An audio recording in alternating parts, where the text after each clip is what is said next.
Hey guys, this is Watchman on the Water. Give you guys an update. It's been about a year since we last, almost a year. Because I know we went to Kimbia. We finally did go into Kimbia. It took us 5 months. We were paying about $1,000 a month rent out here.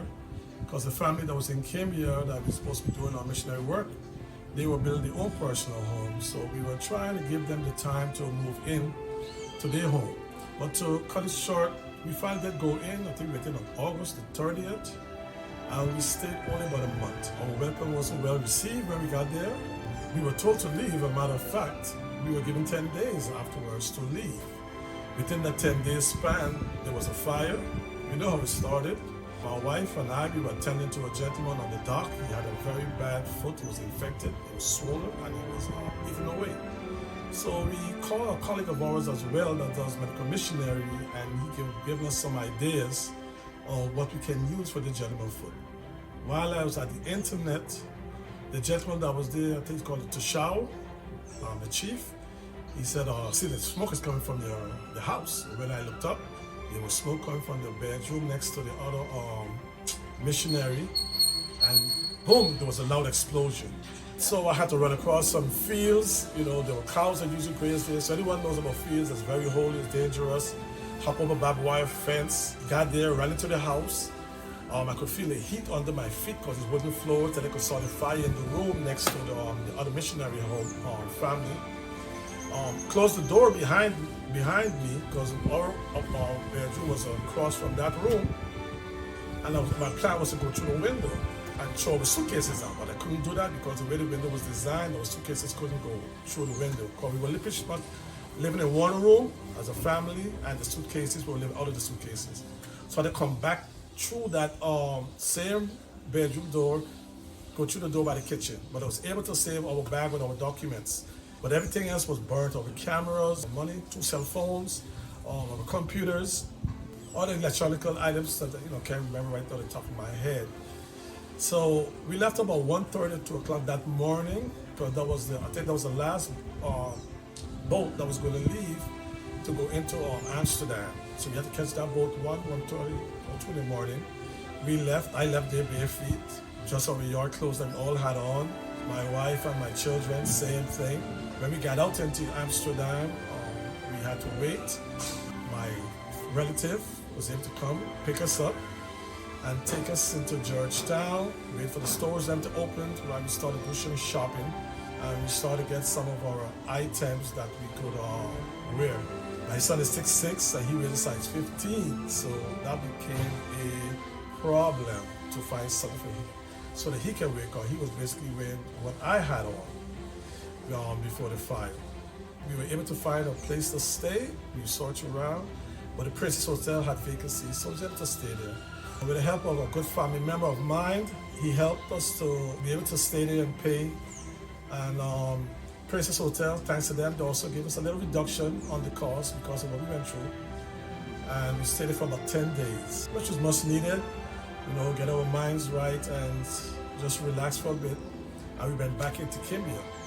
Oh, I forgot one incident as well. Because of my glasses was burnt up, I had to and my wife, we had to go, to the eye place to get our glasses again. And come to find out, I had a debris in my eye. I felt something in my eye, but I didn't take notice of it. I think maybe just one of my hair keep poking on my eyeballs or whatever. But there was a debris, and I had to go to a specialist. She was able to remove it out of my eye, or I had to wear a patch for a little bit. And had to get a new pair of glasses. My wife also. But to get back now into Kimbia, we got back into Kimbia. We tried to stay with the family. The house was in bad shape. We had termites, because that's one of the houses we were trying to fix up for that family. We were trying to make them stay on one side of the house, and if we could just fix the one side that have the termites, then make them move on to that side, and then But that was never able to took place. So we stayed in Kimbia for like another month or so, but it was very bad. The bathroom was bad. It was very hard. So we had to came back out, and we weren't getting any support from the ministry that we went to serve under. As a matter of fact, he never reached out to us.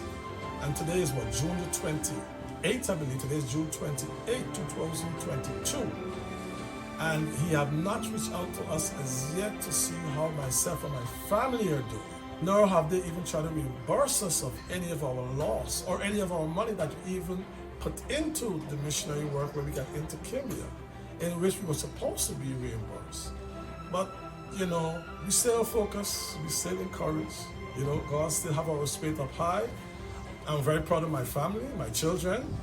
They did not want to leave Kimbia when the fire took place. They felt bad for the other Christian family that we were ministering to. So, we formed a bond. Within that month, we really found a bond with them. We ate together, we worshiped together, we shared the word of God with them together. So we became a family. So it was hard when the fire took place. But nevertheless, unfortunately, we were trying to get a place right there in Kimbia. We didn't get one. So we had to leave Kimbia again. And right now we are outside of Kimbia and we are paying rent. We are still motivated, until God tells us to leave, then we'll leave. We have been looking around to other places that we can do missionary work. It seems we have to do this on our own independently now. We have found several places with other Adventist families that are seeking to do country living as well. And we're going to see how that's work. Which family or what location God has moved us to be, that's where we would be. There's so much more to say that what I'm going to touch on is for anyone that wants to do missionary work out there, it's a great thing to do. You get to learn more about yourself. But one of the things there, do your own personal investigation on the organization you're going to go under, the organization you're going to work for. Make sure you try to get in contact with past missionary workers that work with that organization. See what their experience were like. Because if I was not a Guyanese descendant, even though I left Guyana since I was 12, I believe, since in the 70s, I would have been, and my family, we would have been really struggling very, very hard in a foreign country with what took place. Because we were pretty much abandoned, we were left on our own, but God was always with us. So when I said abandoned, I mean with the organization, but not with God. God have never abandoned us. And He kept us focused. He let us know that He's proud of us, and we're going to continue to do His work. So just letting you guys know, as we went back and we came out, now we're here. We're not far away from Georgetown. Marquise is working on his YouTube channel. He's trying to get the word out. So he's created his own YouTube channel. Marlon, my son, he's still homeschooling. It's better now since we're able to have there's a Wi-Fi, the internet. Myself and Sharon, we're continuing our studies now to be on the natural path. We're taking classes each and every day. I believe I have maybe 4 or 5 more classes left. I can't remember exactly how many.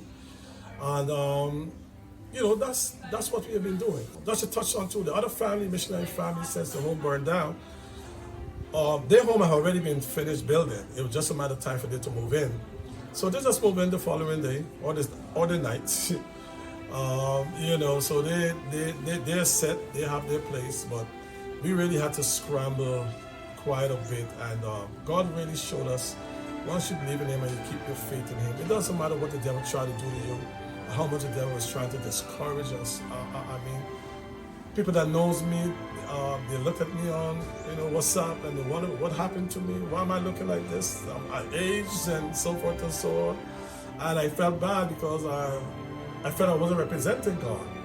I'm not supposed to look as though I'm taking a beating. I'm supposed to look like if, everything is okay and I'm up to the challenge. But that was on my part. I did not leave everything at God's feet. I took it on. But I'm no longer taking on anything. As you can see, I'm putting back on my weight. And in another 3 months or so, I'm going to look a whole lot better than I'm looking right now. So by the grace of God, and I'm thankful to God each and every day that we're here. We're ministering to other people as well. I'm glad I'm continuing speaking. There's a young lady not too far from here called the doctor sent her home. She had intestinal cancer, and she was 16 years of age. And they told her there's nothing else they can do for her. She was 17 at the time. And the driver that we usually take as a cab driver, my wife and my daughter was using them that day, and something said go with them, so you could talk to him in the car. So I did. While speaking to him in the car, trying to bring the word of God to him, the phone rang. It was a young girl's mom, and she wanted him to use him as a cab. But this was last year around December time. But he told her, no, he already have a passenger, and he couldn't do it. So when he hung up, I said, oh, how far is she? Because we were just in the car, just sitting there talking. He said, well, if she called back, he could go get her, because then, you could get her. So she called right back. So he had no excuse. He went, he picked her up. I told him, when we were going there, that's why he thought to give me her history and her daughter.